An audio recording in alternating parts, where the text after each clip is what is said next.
Assalomu alaykum qadrli futbol ishqibozlari. Futbol faktlari endi YouTube'da. Bugun ilk sonni sizlarga test rejimida taqdim qilmoqdamiz. Agar sizlardan ijobiy reaksiya olsak, nasib hali proyekt uzoq umr ko'radi. Demak, bizni qo'llab turish uchun sizlardan like va obuna bo'lishni kutamiz. Sifatli va foydali kontentni esa biz o'z zimmamizga olamiz. Kelishib olgan bo'lsak, ko'p kutilmagan holda bugungi videomizni boshlaymiz. Futbolda shunday hikoya va afsonalar borki, ular yillar davomida odamlarni o'ziga ishontirib kelmoqda. Xullas, bugun sizlar bilan ushbu afsona va asotirlarni birma-bir ko'rib chiqamiz. Qizig'i, ushbu hikoyalar kichik auditoriya ichida emas, katta platformalarda va mashhur saytlarda ham aylanmoqda. Videoni oxirigacha kuzatishingizni tavsiya qilgan bo'lardim. Chunki bu ba'zi bir fake xabarlarni balki siz ham rost deb o'ylab yurgan bo'lishingiz mumkin. Demak, biz boshladik. Juda ko'pchilik emas, bu hikoyani eshitganmiz. Ya'ni Roy Keane hozirgi futbolning mega yulduzi Erling Haalandning otasi Alf Inge Haalandning faoliyatiga nuqta qo'ygan. Aslida ham shundaymidi? Oldindan shuni aytishimiz mumkinki, bu quruq safsata. 2001-yilgi Manchester derbisida o'z asabiyligi bilan nom qozongan afsonaviy Roy Keane raqib jamoa a'zosi Alfie Haalandga atayin chopqi zarbasini yo'llaydi. Xo'sh, bunday nafratga sabab nima edi? 1997-yilning sentyabrida Leeds va MU o'rtasidagi bahsning bir holatida Haaland va Keane to'p uchun kurashga kirishadi. Ayni shu payt Roy maydonga yiqiladi. Chunki uning xochsimon paylari uzilgan edi. Biroq buni maydondagi hech kim jiddiy qabul qilmaydi va hattoki Haaland unga aktyorlik qilmasdan o'rnidan turish kerakligini uqtiradi. Og'riq kuchidan qiynalayotgan Roy esa bu jumlalarni yodida saqlab qoladi. Oradan 4 yil o'tib, derbining 86-daqiqasida Roy Keane raqibiga bor alamlarini joy etgan o'sha mashhur zarbasini yo'llaydi va maydonni mag'rur holda tark etadi. Biroq bu zarba katta Haalandning faoliyatini yakunlashi uchun asos emasdi. Faktlar shuni ko'rsatadiki, norvegiyalik futbolchi kelasi haftadayoq terma jamoa o'yinida ko'rinish beradi. So'ngra Cityning ham ko'plab o'yinlarda maydonga tushadi. 2003-yilga kelib, Alfie Haaland chap oyog'idan operatsiya qilinadi va muammolar tufayli faoliyatini yakunlashga majbur bo'ladi. Kadrlarga e'tibor qaratgan bo'lsangiz, Keane Haalandning o'ng oyog'iga kuchli zarba bergan, Alfie esa chap oyog'idagi jarohat sababli futboldan ketishga majbur bo'layapti. Buni katta Haalandning o'zi ham intervyularda ta'kidlagan. Xo'sh, Roy janoblari ushbu holat haqida qanday fikrlar qoldirgan? U asabga o'ynovchi raqib edi. Ko'p gapiradigan, jiddiy bo'lmagan, provokator. Men unga og'riq yetkazishni xohladim. Vaziyat qulay kelib qoldi va zarba berdimda nasibangni ol la'nati hamda hech qachon menga yolg'on jarohatlar haqida og'iz ochma dedim. Hozir shuni ayta olamanki, men bu qilgan ishimdan umuman afsuslanmayman. Ammo men uni jarohatlashni reja qilmaganman. Bu futboldagi odatiy bir holat edi. Qizishib ketganda bo'ladigan it-itni tishlashidek gap. Men juda ko'p futbolchilarni tepganman. Birovga og'riq yetkazish va uni jarohatlash o'rtasidagi farqni juda yaxshi bilaman. Agar siz sportchi bo'lsangiz, birovni jarohatlash qanchalik yomon ekanligini yaxshi bilasiz. Bu yerda oldindan tayyorgarlik yo'q edi. Chunki men 1997-yildan to 2001-yilga qadar Alfie bilan 3 yoki 4 marta to'qnash kelib ulgurgandim. Agar shu darajada uni jarohatlash o'tida yonganimda nega buni oldinroq amalga oshirmagandim? Ha, men imkoni bo'lganda eski tanishlarni tepib turaman. Buni inkor etmayman ham. Biroq ularni sindirishni maqsad qilmayman. To'g'ri, Haalandga qarshi harakatim juda og'riqli bo'lgan. Biroq u 4 kun o'tib yana maydonga tushgandi. Xullas, shunaqa hangomalar.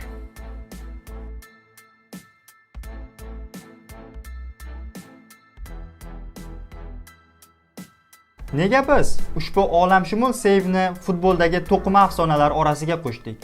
Chunki bu hech qanday seyf emasdi. Qanaqasiga deysizmi? Hozir tushuntiramiz. Yo'q, ko'zlaringiz sizni aldamayapti. 1995-yilning 6-sentyabrida Wembley stadionida Angliya va Kolumbiya o'rtasida o'rtoqlik uchrashuvi bo'lib o'tgan va unda mehmonlar darvozaboni Rene Higuita to'pga chayon uslubida zarba beradi. Shunchaki wow. Ha, unda muammo nimada deysizmi? Gap shundaki, o'sha kuni stadionda bo'lgan ingliz jurnalistlarining ta'kidlashicha, o'sha paytda angliyalik futbolchi Jamie Redknapp to'pni jarima maydonchasi ichiga kiritgan payt linesmen allaqachon bayrog'ini ko'tarib bo'lgan va unga ishongan bosh hakam vaziyatni ofsayd deb baholagan. Biroq referi to'pning qaytarib yuborilganini ko'rib va Kolumbiya darvozasiga hech qanday xavf solmayotganiga amin bo'lgani sababli shunchaki o'yinni to'xtatib o'tirmagan.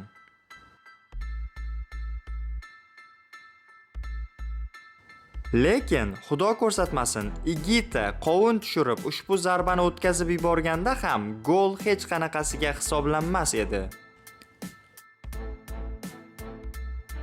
To'g'ri, qonun qoidalar bo'yicha bu hech qanday seyf emas, biroq bu hech qanaqasiga Rene Higuitaning afsonaviy harakatiga soya sola olmaydi.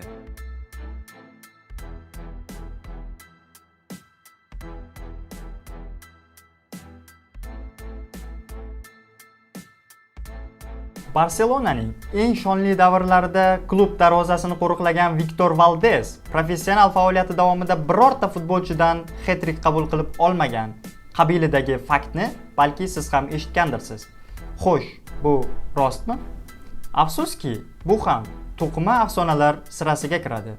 Karyerasi davomida Barselona, Manchester United, Middlesbrough kabi klublarda faoliyat olib borgan Victor 654 ta rasmiy uchrashuvda maydonga tushib, faqatgina bir bor bir futbolchi sababli o'z darvozasidan 3 ta to'p olib chiqqan. 2003-yilning dekabrida Malaga o'z maydonida ko'k anor ranglilarni qabul qiladi va o'yinda 5-1 hisobida g'olib chiqadi. O'sha 5 golning 3 tasi esa Salva Ballesta ismli hujumchi hisobiga yozilgan. U paytlari qahramonimiz hali uzun va mayin sochlari ila qizlarning ajali bo'lib yurardi. Men 2 oydan beri MDS servisda ishlayman. Choshimli bo'lsa qatiqda yuvaman. Jahon chempioni, Yevro g'olibi va Chempionlar Ligasida zafar quchgan golkiperning o'tkazib yuborgan gollaridan ko'ra maydonga tushgan o'yinlari ko'proq. Shu sababdan ham unga bemalol shonli karyeraga ega darvozabonlar ro'yxatining old qatorlaridan joy bersak arziydi nazarimda.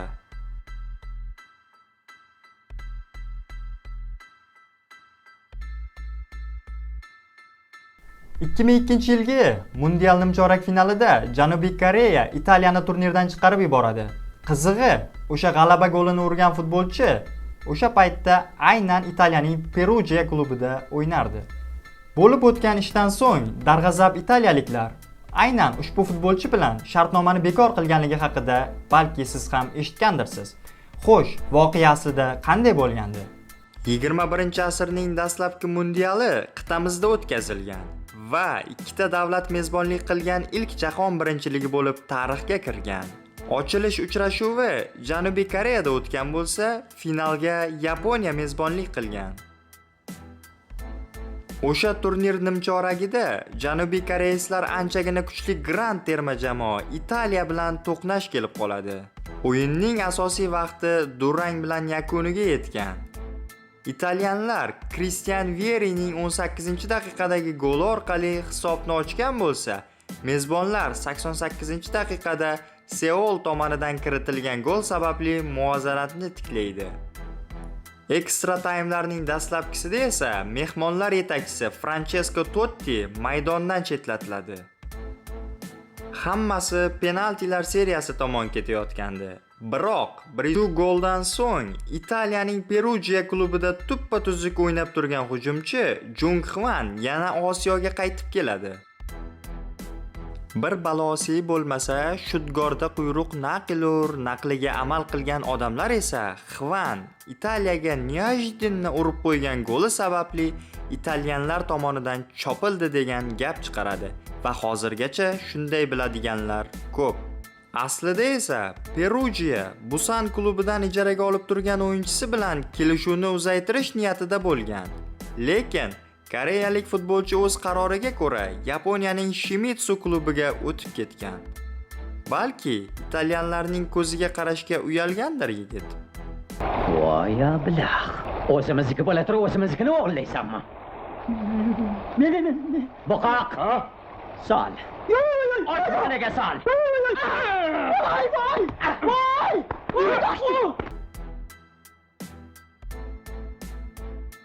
Yulduzlarning bir klubdan boshqa bir klubga o'tishi mediada ajiotaj sifatida qabul qilinadi. Futbolchining hali yangi klubda o'ynamasdanoq suratlari, videolari va ayniqsa liboslari juda katta qiziqishga sabab bo'ladi. Xo'sh, rekord darajada sotilgan ushbu liboslar klubga transfer uchun ketgan summani to'liq to'lab berish uchun xarajatlarni qoplay oladimi? Hozir buni bafurcha tushuntirib beramiz. Paris Saint-Germainning Neymar nomi tushirilgan futbolkalari, o'z uyiga qaytgan Ronaldoning liboslari, serialning so'nggi mavsumini tugatib nihoyat Madrid ko'chalarida qo'nim topgan Mbappening futbolkalari. Nima deb o'ylaysiz? Bularning qay biri transferga ketgan pullarini qoplab berdi? Sizga shuni aytishimiz lozimki, tizim bunday ishlamaydi. Libos ishlab chiqaruvchi kompaniyalar va klublar o'rtasida tuziladigan shartnomaga ko'ra, jamoalar liboslardan tushadigan foydaning o'rtacha 10-15% ni olishadi. Qolgan 85-90% foyda esa libos ishlab chiqaruvchi Adidas va Nike kabi gigantlar hisob raqamiga o'tib ketadi. Juda kamchilik klublar ushbu foydani 20% gacha chiqara olishadi. Masalan, Liverpool 2020-yil Nike bilan tuzgan shartnomasida aynan shuncha foiz foydani olishini ma'lum qilgandi. Xullas, kimdir sizga klublar futbolkaning o'zi bilan zararni qoplab qo'yar ekan desa, bemalol ko'ngliga ozor bermasdan so'kishingiz mumkin. Albatta, bu hazil.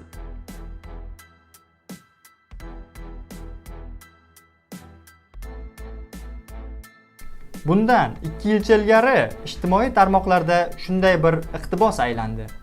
Ushbu iqtibosning egasi Zlatan Ibragimovich edi va unda o'sha paytlarda hech kimni ko'rdim demayotgan Barcelona Femini, ya'ni ayollar jamoasi va ayni o'sha vaqtda muvaffaqiyatsizlikdan boshi chiqmayotgan Manchester United erkaklari taqqoslangandi.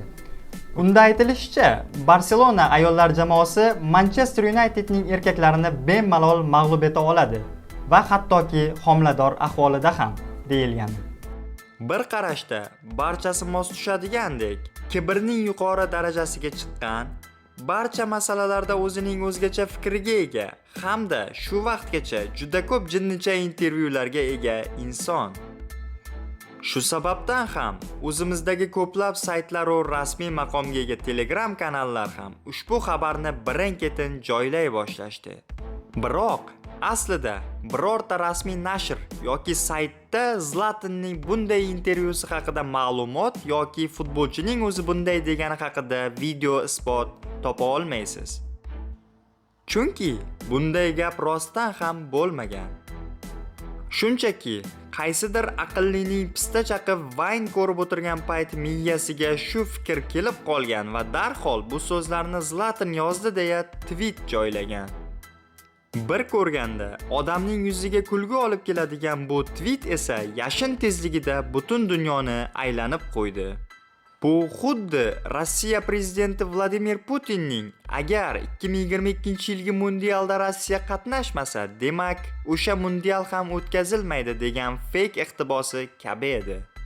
To'g'risi hamda juda katta muammolari turgan payt shunday martabali insonga futbol nima qiziq o'zi? Xullas, Zlatan cho'rtkesar, dangalchi, biroz bezbet, lekin kechagina yaxshi xotiralar bilan ketgan klubi haqida bunday deyishi kurakda turmaydigan tahqirlashga aylanib ketardi. Va albatta, bu narsa rost bo'lganida klub vakillari tomonidan ham qandaydir javob ko'rgan bo'lardingiz. O'zi, to'g'risini aytsam, Zlatan aytdi deb chiqadigan postlarning 40-50% to'qima gaplar. Ishonavering. Hay qiz, eshikni och. Bu men Gertsagman. Hozir men zoti oliylarini qanday ish tutishini ko'rasizlar. Biz uchun yangilik bo'lib turgan ushbu YouTube'dagi ilk sonimiz sizga yoqdi degan umiddamiz. Hali bizda bunday hikoya va asotirlar juda ham ko'p. Biroq keyingi sonni tayyorlashimiz uchun sizlardan kichik bir yordam talab etiladi. Bu esa juda ham oddiy.